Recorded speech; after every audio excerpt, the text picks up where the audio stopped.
people complain about things being difficult and saying how hard it is to succeed, I try and reframe that and say that difficulty is the barrier that prevents everyone else from taking what you want.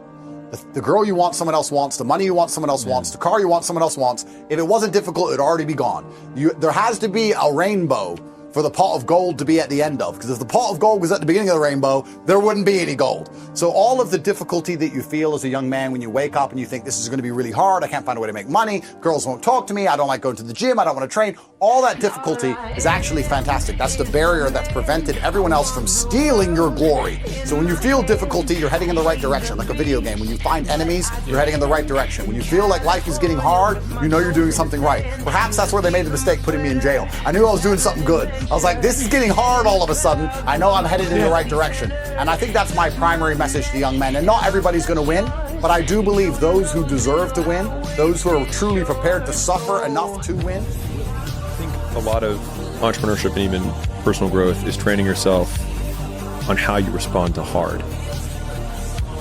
Because in the early days, hard was, ooh, stop. This isn't good. I should, this is a warning sign. This is a red flag. I should slow down, or I should stop, I should pivot.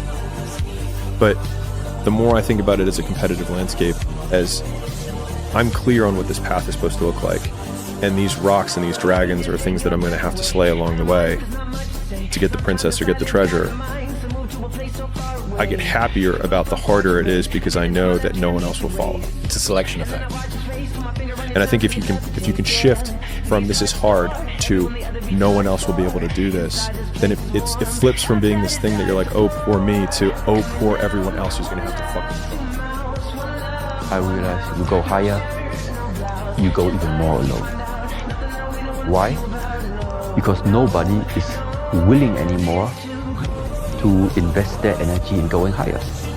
Because it's becoming more difficult. Full-grown man. And as a full-grown man, the most important thing you can do is blink and cure your brain and get rid of this idea that somehow your life was ever supposed to be or is ever going to be easy. Men have never had it easy. Since the dawn of human time, we were getting corralled into concentration camps. We were being enlisted in armies to go and die to prevent us from being corralled into concentration camps. We were pressed into the Navy to live on a boat for 2 solid years amongst men we barely know, to eventually die in a battle when a cannonball rips our arm off. We were constantly and endlessly suffering. At what point in human history was being a man better than it is today?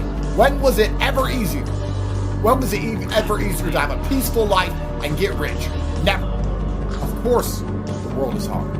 It was never supposed to be easy. As a man, it is your primary objective to endlessly absorb blows and never quit. That's it. What you were born for is what women want from you. It's what society wants from you. It is what God wants from you. You just stand up and get hit over and over and over and never quit, never give up, never give in. I'm not saying you have to like it. I'm not saying it's easy. I'm not saying I don't wish it was different, but I will tell you that I have learned the only skill that matters on this planet is endless persistence, stubbornness. No matter what you do to me, no matter what you hit me with, I'm going to get up and you're going to have to do it again. I will exhaust you. I will exhaust you via persistence. No matter what you shoot me with, no matter what you punch me with, I will turn up again and make you do it over and over and over until eventually the cosmos itself respects me. God will respect me. Society will respect me. Women will respect me. My friends will respect me. The universe will respect me. Not because I always win, but because I always turn up ready to lose over and over again. No matter how badly you hurt me, I'm going to be there.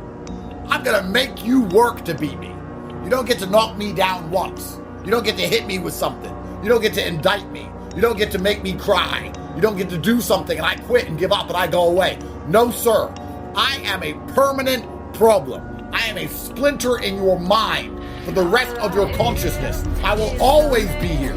Whether I'm free, whether I'm in jail, as long as I'm breathing, you will always have to exist on an earth where I don't give up. I haven't quit, and I am ready to fight again. And you can beat me 10,000 times. You can beat me over and over. It doesn't make a difference. I will stand up and I will fight you anymore. I'm not concerned about how bad this world's going to get, because the world has always been bad. The worst thing that happens to you is the worst thing that happens to you, irregardless of how small it is. If you had a perfect life, if everything was going perfectly well all the time and you had all this money and fame and women and everything was fine, and the worst thing that ever happened to you is your car wouldn't start, that would devastate you the same as you now living a life where you're about to go fucking broke or get enlisted into a war. It doesn't matter. It's all relative. Suffering is universal. It is here to stay. It is going nowhere. You are a man. You are built to suffer. Your primary objective is to become so good at suffering that you can be an umbrella for others so they don't have to suffer. The world is a storm. It is your job to shield others from the rain, to absorb the suffering. I absorb the suffering of my children. I absorb the suffering of my mother. I absorb the suffering of the women I care about. I pay the bills. I struggle to make the money. I keep them safe. I deal with all the problems. I deal with all the stress, and they can all live underneath me. I am the magnet, the sponge for suffering. You know why? Because no matter what you hit me with, no matter how many times you hit me, no matter how many times you shoot me in the face, I'm going to stand up and I'm going to make you do it again. That's how I win. I win by endlessly showing up and making you repeat your task. Over and over, I will make you attack. Because I'm not going anywhere. I wasn't born to be a fucking coward. I wasn't born to live half a life. And I have learned something in my 39 years of existence. The universe only respects the endlessly persistent. People often say, the endlessly optimistic win the world. And the endlessly optimistic get the most done. That is wrong. I'm not fucking optimistic. I know what's going on. I think I can beat every single justice system on the planet. You think I don't know there are people trying to kill me? You think I'm fucking dumb? The difference is, I don't need to be an optimist. I'll smile. That's the difference between everything else. I don't need to see everything through rose-tinted glasses. I don't need to be happy. I don't need to believe I can win. I don't need hope. I don't need anything. I have stubbornness and persistence. That's what I have. And that's always been enough for me to carve out any life I have ever wanted. The world as a man is only ever going to be 95% grounded. Underwater, struggling to breathe, grounded. And you know what God does? You know what the universe does? When you're just about to black out, it's all over. It'll rise you to the top. Air bubbles will appear out of nowhere. Something will float you to the top, just long enough for you to breathe. Not to enjoy the beautiful, serene sunshine. Not to be rescued. Not to make it to dry land. No, for you to splutter, to spit out the water, to get another breath, and then you're back down in the water, over and over and over. That is the constant, endless experience of being a man. Of my 365 days, I get to breathe 10. The rest of them are endless work and drowning. That's it. You know the difference between me and everyone else? The difference between me and you? The difference between a winner and a loser? So I'm not complaining. In fact, I smile while it happens. I may pass out, I may die, I may drown, but I'll smile on my way out. I'm not asking to change the rules of the game. I understand the rules of the game very well. And life as a man is constant and endless suffering. But if you continue to show up, time and time again, in the end, via brutal persistence, via brutal stubbornness, you can win. In the end, you can fucking win if you show up when no one else will show up. There's a million people, and there's one win. That's it. And who does the one win end up in the hands of? The one win goes to the man who's the last standing. 999,999 other men have quit, and they turn up somewhere else. They all cower. They all give in. And when the win is due to be given out, when the award ceremony shows, it turns out there's only one guy. That's it. When everyone else has quit, when everyone else has given in, 1 million people are turning up every day. 10 years later, there's one man who turns up, and it's time to give the award. It's not even a competition. It's not about how tall you are. It's not about how rich you are. It's not about how strong you are. It's not about how well you've done. It's not about the fact you've never lost. It's about none of those things. It's about the fact that they have to give out a win, and you're the only fucking guy who showed up.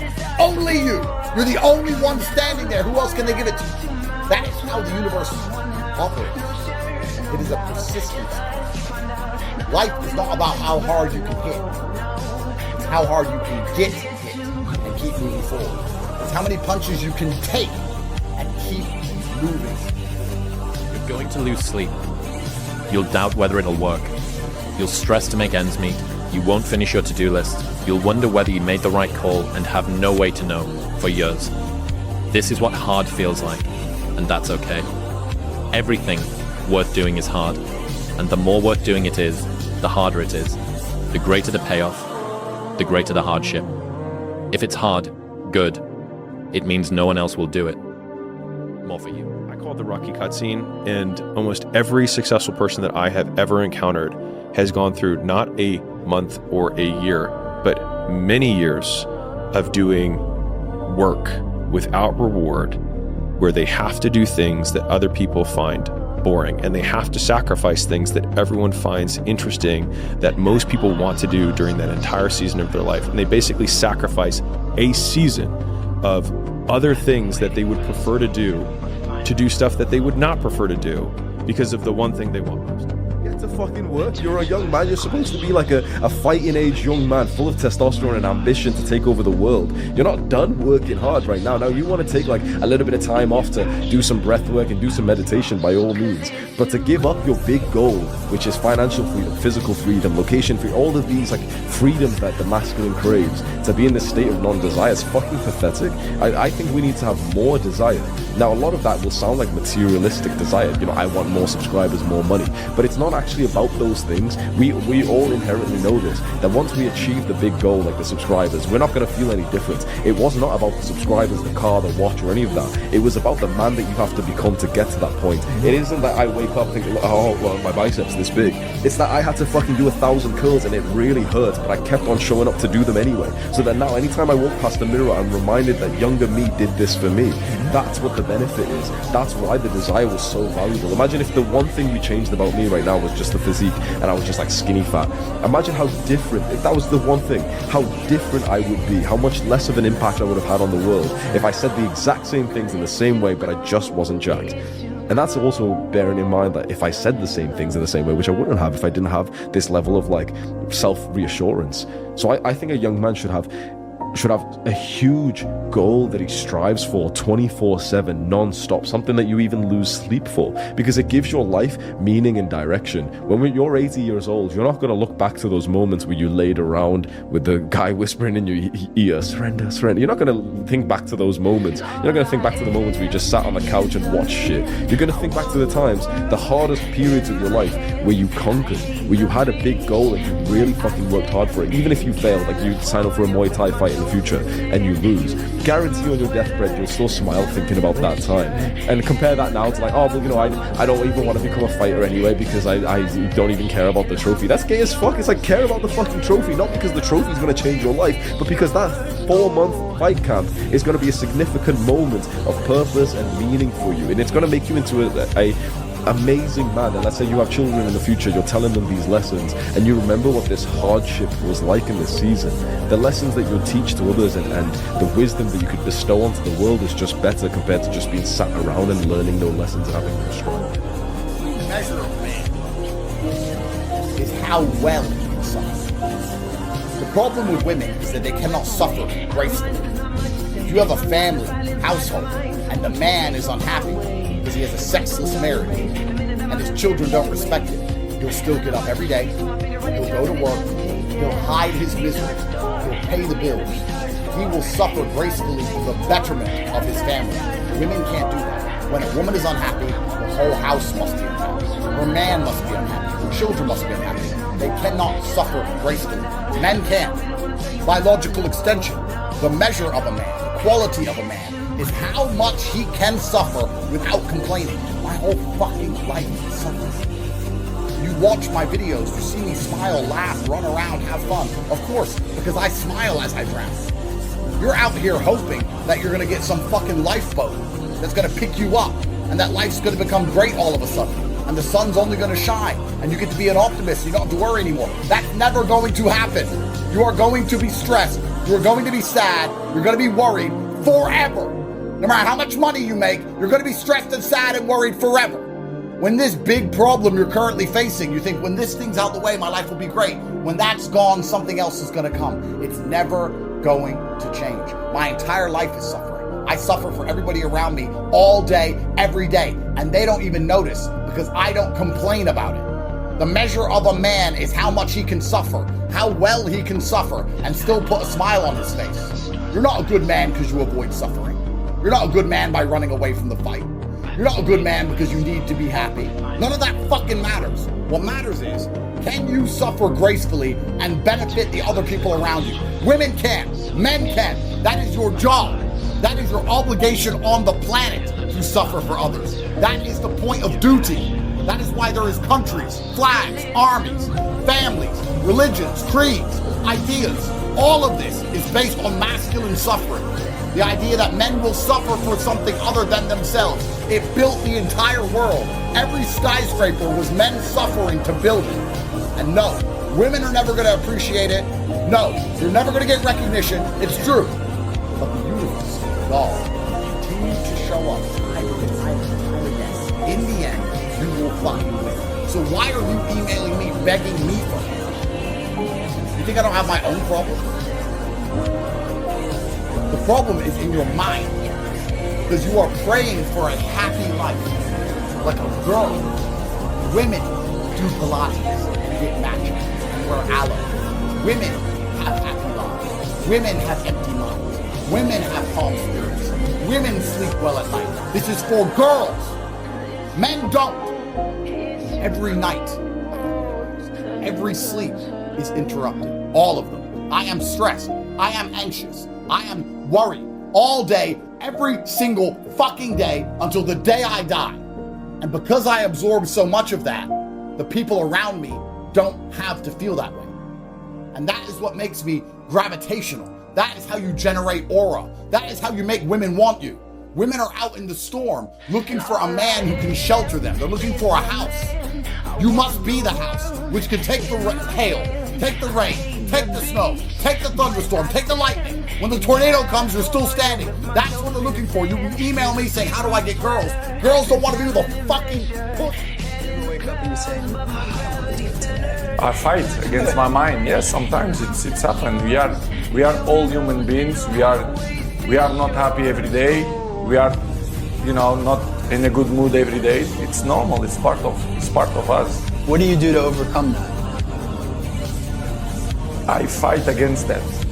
It's the big challenge. It's when you're not willing to do something, but you have to do it. This is the main point. This is why I say our mind, it's a box of surprises, and you have to challenge yourself to be consistent. I repeat, sometimes it's hard. It's what many people say, you like to go to the gym every day. Of course, no. It's not true. Nobody likes to go to the gym every day. But you have to do it. Probably yes, because your mental strength is coming from that moment, that in a hard moment, you should do it. So, and I do it because after that, maybe in the beginning you feel hard to start, but after when you finish the gym or cold plunge or even the training, you will feel better. Guess what? It's going to be the hardest thing you ever did. It's going to take fucking a long ass time. It's probably going to take 3 or 4 times as long as you think it's going to take. Along the way, you're going to lose all your fucking friends. You're probably going to lose some significant others too along that way. You're going to get made fun of. You're going to get bullied. You're going to get harassed. You're going to get attacked on the internet daily. Right? You're going to struggle. You're going to make mistakes. You're going to owe people money. You're going to fuck up your bank account. There's going to be multiple fucking days where you don't think that you're going to make it. And those days sometimes last for months. There's going to be Nobody's going to relate to you. No one's going to understand why you're doing it. Everybody's going to question it. You're going to have to answer it every single time, and it's going to piss you off. And bro, this is the life that you're choosing.